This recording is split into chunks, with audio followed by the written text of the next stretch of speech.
I am kidding. But on a national stage, thank you. Anyway, anyway, anyway, and this theater, particularly, gets hundreds of submissions. Yeah. And especially we live in Ojai, California, and there's a lot of writers, a lot of artists, a lot of playwrights up here. We're the first to ever be bought by the Rubicon Theater. Oh, wow. And they are doing a major push for this show, and already talking to New York. So That's great. So proud of her. I mean, so honestly, yeah, I thought, well, yeah, you should write a play. It's one thing thinking about it, it's another thing writing it. Sure. So, and what they want, and actually the artistic director of the Rubicon read it, and she goes, it's a work of art. This is a work of art. Mm-hmm. And all over it. This is important. Let's get this done. Amazing. Now, you mentioned, Sharon, the lack of resources or attention paid to the family. Mm-hmm. Years ago, when I worked as a psychologist and worked on an inpatient unit, it was we understood schizophrenia as a rule of thirds. A third of the people get better with medication, a third stay about the same, and a third get worse. And I'm not sure that in the 27 years since then, psychiatry has really improved. And I recall that when we would bring family members in, there wasn't a lot of prep for them. There wasn't a lot of coaching for them. It was just bringing them into a room with a patient who was suffering.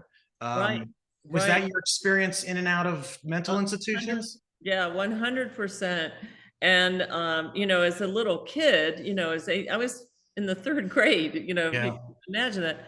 And I had my teenage brother, who was 6 years older than me, who was not handling it any better than I was, it's probably because he understood the impact of it even more than I did at the time.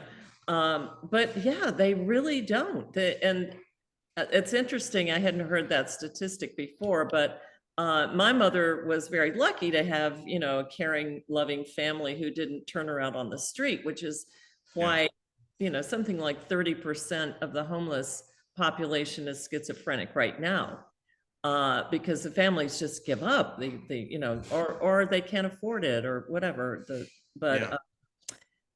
So what my mom would do is she had really worked out exactly what to do to be able to throw her meds away, spit them out, hide them, throw them away. She hated the way they made her feel because she was on those really tough ones like Thorazine, Yeah. And she just hated the way it made her feel. And she enjoyed her manic episodes where she was very creative about what was going on in the hospital, and all the doctors are clones and they're killing the old people. And I mean, it was like going to the movies, just visiting her at the hospital, So she had her own world going. And then there were times when, she did medicate and she was able to go home until her next episode. Yeah. So it was just a constant roller coaster for my family and for her. I mean, I can't even imagine the life that she lived from the time she was 30 years old to be dealing with this. But however, at the end of the play, I'm not going to get into it. Don't you get into it. There is honestly, a real life miracle. Wow. A real life, that's what blew me away. I said, you got to get this on stage. Yeah. And not only that. And thanks to the nurses. And thanks to the psych nurses. Yeah. Who are angels, from above, somebody who does that job. But it's such a surprising, uplifting ending that really goes deep, deep, and makes you think a little more about possibilities. But I won't go into it, but everyone walks out of that theater crying happy tears with hope and with faith. Seriously, it is a powerhouse. Amazing. Our last season of this podcast focused on musicians and people who write music and the cathartic effect that music can have on people who are going through tough times. And it sounds like this play has the same effect for your audience. And maybe it mirrors a little bit of the effect it had on you, Sharon, just to write it as a memoir. Absolutely. And the music I wrote also, which is kind of a blues. It's a blues song, and we divided it up. It sort of forms a transition from scene to scene, and gives you a feeling of what comes next. But nothing, moves you like music. I mean, that's so important, and it's an important part of our growing up, of course. Yeah, it's music too, and it's true. Music, like, all of a sudden hits a different part of your brain, and something happens. And it has nothing to do with, it does have a lot to do with Sharon's story. A very quick Henry Winkler story, just to show you the power of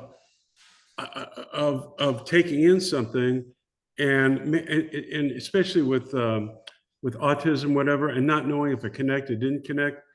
This kid can never ever be anything but nothing. Henry Winkler, at the height of Happy Days, is Fonzie. Yeah. He's a beautiful man, and anytime he was anywhere, he's the #1 star in the world. He would go to children's hospitals, and he would go to different rooms, because kids say, hey, and he goes into one room, and there's this 8-year-old kid laying there, and the kid goes, hey. The mother starts breaking down, crying hysterically. The nurse is crying hysterically. In 8 years, this kid has never, ever communicated anything. Wow. He never spoke, nonverbal, and everything was, all of a sudden, he does feel you. And it started a better life for me. It was the breakthrough. Wow. So what I'm talking about, Sharon's play, I think it's Fonzie going into that room. I swear to God. At the end, these kids, these people come up. Barbra Streisand's sister comes up, talking about her experience. It breaks it open. It gives them hope. Actually, her experience was not. It was no, it had nothing to do with.